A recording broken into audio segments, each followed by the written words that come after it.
לראשונה בישראל אקדמיה לפיסול פנים טבעי בשיטת אולגה יצחקוב.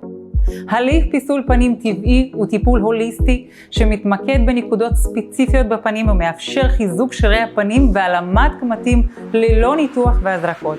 שיטה זו פורצת דרך בתחום הטיפולים האסתטיים. שיטה שלי מבוססת על עיסוי פנים קובידו אשר מקורה ביפן. בקורס נלמד את כל השדות שפיתחתי וישמתי לאורך השנים שיגרמו למטופלים שלכם ליהנות מתוצאות החל מטיפול הראשון. מלבד שינוי פיזיולוגי בפנים, המטופלים עוברים גם שחרור נפשי.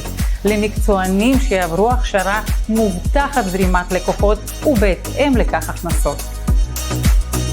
מזמינה אתכם אליי להשאיר פרטים ולהיות חלק מהדבר הגדול הבא.